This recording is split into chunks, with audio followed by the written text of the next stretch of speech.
Welcome to this episode of the Sports Detective Podcast Show. My name is James Williams, and today, Stephen A. Smith cannot stop starting beefs with people.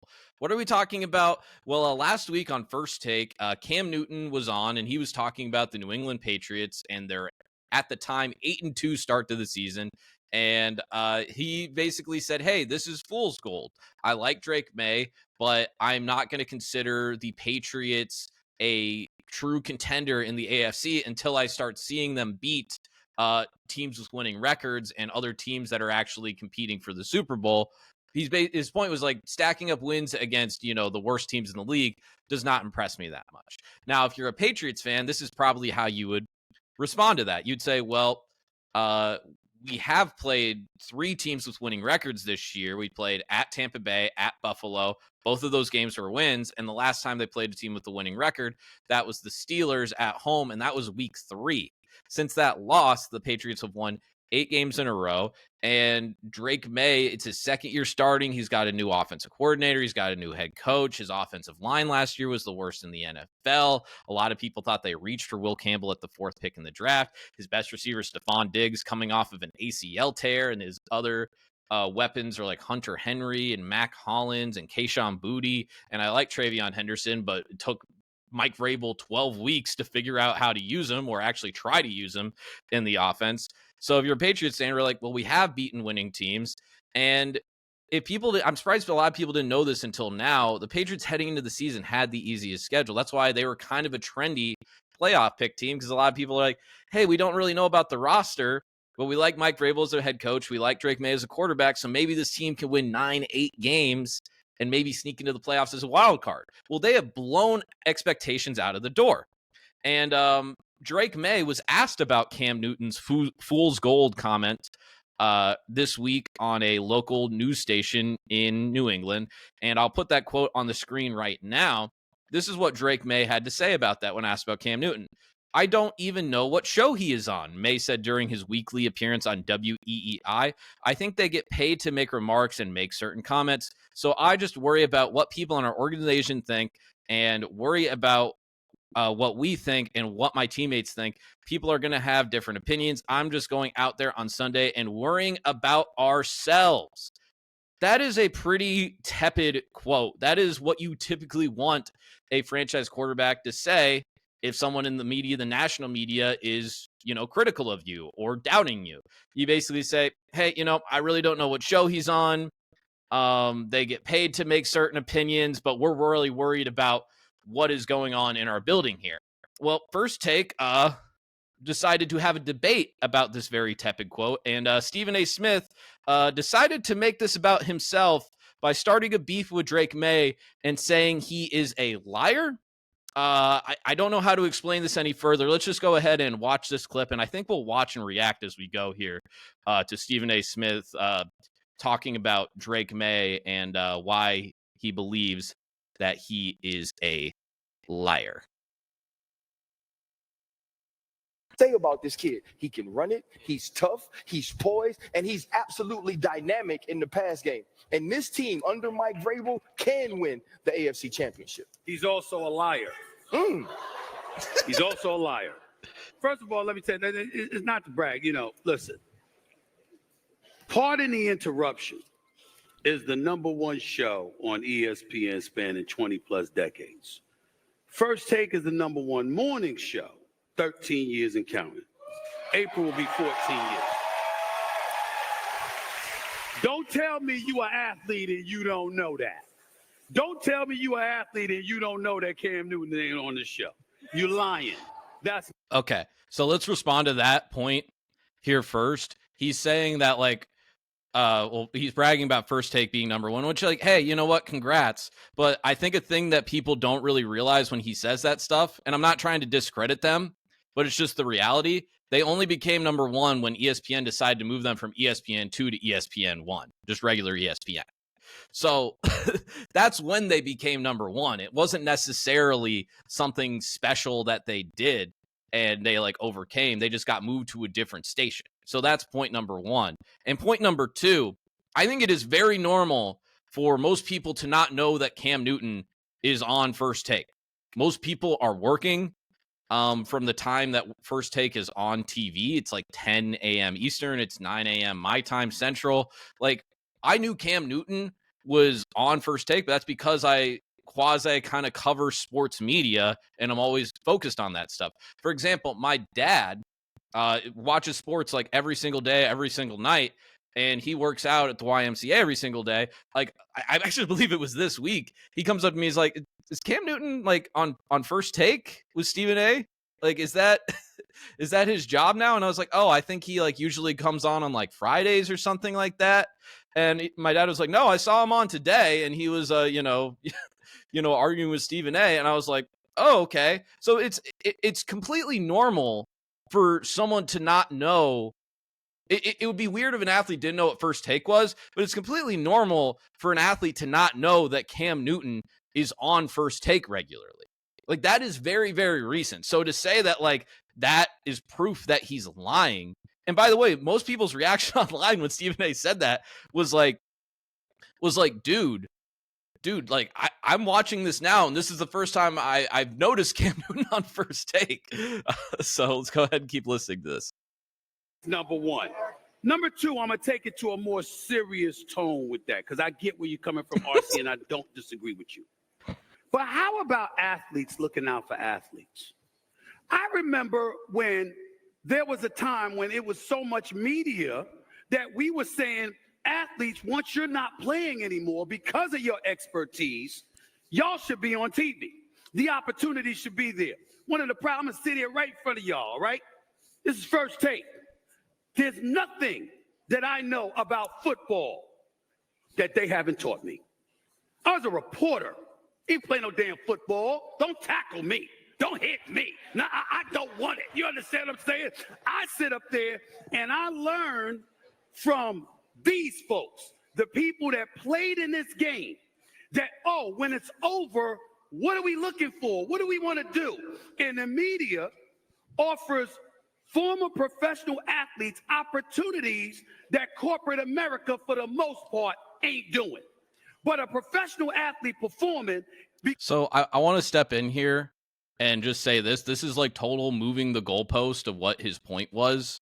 And again, this is like quite a reaction to Drake Maye's like very tepid quote. And by the way, I will show you guys a clip after this of Drake Maye and actually how his true feelings are to Cam Newton. And it is, if not respect, it's admiration. Because he in his feelings, because somebody might have critiqued him, or some weak-ass reporter or pundit on radio gonna ask a question out of context. Out of context. They misquote Cam, all right? Because like Cam said, he was talking about the Patriots, not him. And you're going to ask the question, well, accurately, instead of misrepresenting Cam Newton. And if you're a player, how about knowing that, yo, Drake Maye, you at Carolina. We like what we're seeing from you now. We didn't see that last year in New England. We damn sure didn't see it in North Carolina. This brother Wrong. right here is a national champion. By the way, we'll get into the respect for Cam Newton here in a minute. First off, he just reminded me of something there. The fact that he's like, we didn't see any of this stuff at North Carolina of Drake Maye being great. Okay, Stephen A., you just proved it right there. You don't watch college football. You don't know anything about college football. I probably talked more on this show this year than he has probably talked this year about college football. Drake Maye was a stud the minute he walked onto North Carolina's campus. I believe he might have been a 5-star prospect coming out of high school as a quarterback, if I'm not mistaken. And the reason he went to North Carolina and not a bigger school is because his brothers and his entire family are North Carolina people. And I believe either one or two of his brothers played for North Carolina for the basketball team. And he had an opportunity after his sophomore year because North Carolina sucked. And if you followed them, they had like the worst defense in the country, but they also had the like best offense in the country. And that's why they had to beat like Appalachian State in a game like 68-62 or something like that. He had the opportunity to transfer, and I guarantee you he could have gotten to any school that he wanted to that was competing for a national championship that wanted a quarterback, including Alabama. He could have started over Jalen Milroe that year, and he could have went and won a national championship if he wanted to, but loyalty matters to him. His dream was not to play at Alabama. His dream was to play at North Carolina. His family is there. His girlfriend since like 7th grade was there. Like, he could have went more on the national spotlight, but if you also followed college football, you knew that Drake Maye was awesome, and that's why he was the 3rd pick in the draft. And we broke down earlier why he wasn't that good last year. Well, he was a rookie. People knew that he needed to sit for a year, and the Patriots everywhere they sucked last year, from coaching to, the to the scout team. Like, they were just not a very good team.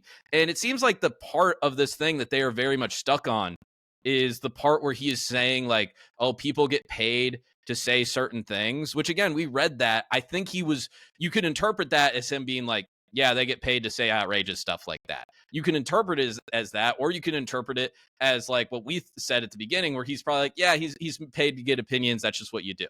Well, but let's say for a second that he was saying, yeah, people are getting paid to say crazy stuff all the time on these shows.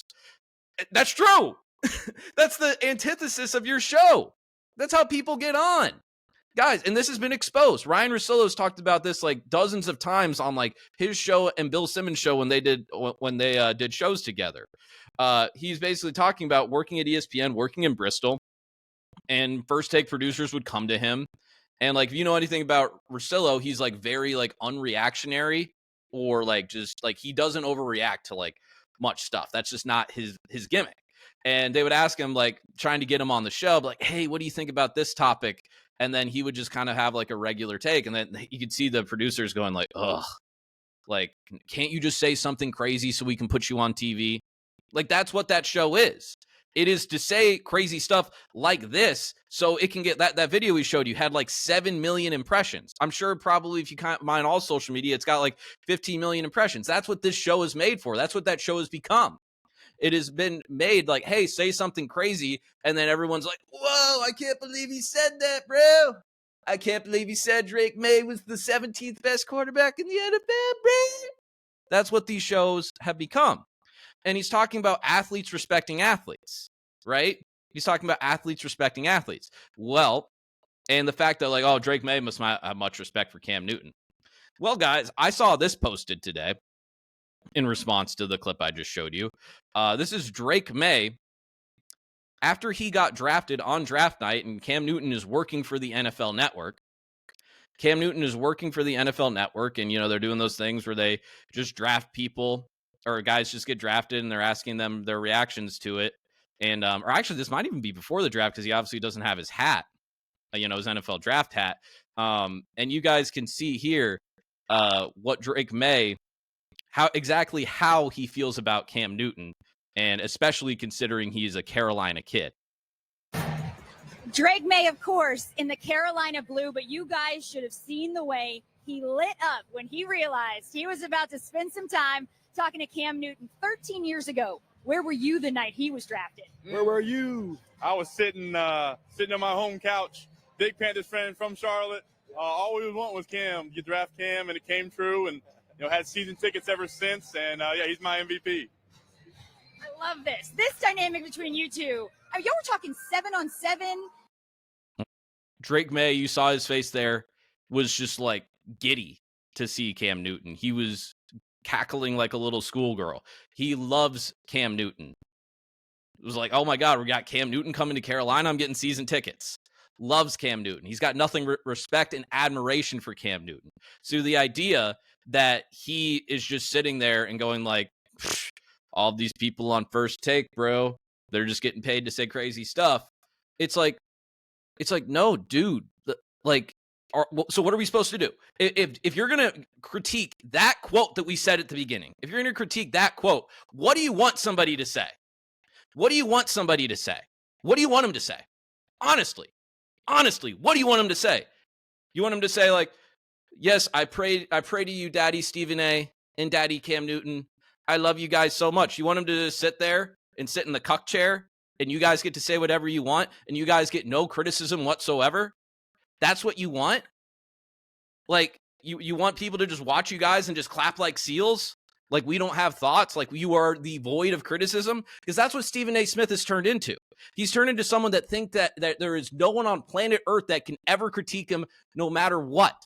That's why he keeps getting into beefs with all these people, like LeBron James, or the other week he's in a beef with Michelle Beadle and Carrie Champion. Like there's so much beefs this guy's getting into. You should open up a beef shop. a hot beef shop like the Bear. That's what he should do. It's just every single week this guy is getting into like this like thing where he's like just calling out athletes and people in the media. Like you just can't keep track of it. And I think he does that because I think that's the only way people watch his shit anymore. Like he's like, oh my God, I just signed a $25 million contract. I need people to watch my stuff. Well, what's the best way to do that? Just start sports media beefs all the time. Or even, I don't even know what he says politically, but we all know that his political takes are terrible. Just look up what Kyle Kalinske did a video about him like a few months ago, where he was like, Stephen A doesn't know what the F he's talking about as far as political stuff goes. Like, I just can't believe you saw that video of Drake Maye just stargazing at Cam Newton. And that's the kid that you're criticizing, that you're calling a liar. I don't know what else to say. I don't don't think I have anything else to say. It's just, this is what this show has become. We're just, again, that was so tepid of a comment. I'll read it again. I don't even know what show he's on. I think they get paid to make remarks and make certain comments. Like, that's not that you do. You get paid to give opinions. He didn't even say stupid opinions. He didn't even say, like, outrageous opinions, outlandish opinions. He's just like, you guys get paid to make opinions. You do. It's an opinion show. I'm done with this. I'm done talking about this. All right. This is going to do it for this episode here today. Thank you so much. If you guys like this episode, make sure you hit like, make sure you hit subscribe if you haven't done so already. I'm recording this before I hit 1,000 subs. We were incredibly, incredibly close. So if you have not subscribed yet, please subscribe. Help us hit that 1,000 number. I'd very much appreciate it. And again, leave your guys' comments, what you think about this Drake Maye, Stephen A situation, Cam Newton situation. And yeah, feel free to check out other content on this show. We did 2 interviews this week. We talked with TJ Pittinger about Florida State and whether or not they're going to keep Mark Norvell. And we also talked to Mark Culkin about USC and their chances to beat Oregon this weekend and potentially marching their way to the college football playoff. So make sure you check those interviews out too. Thank you for watching. We'll talk to you next time.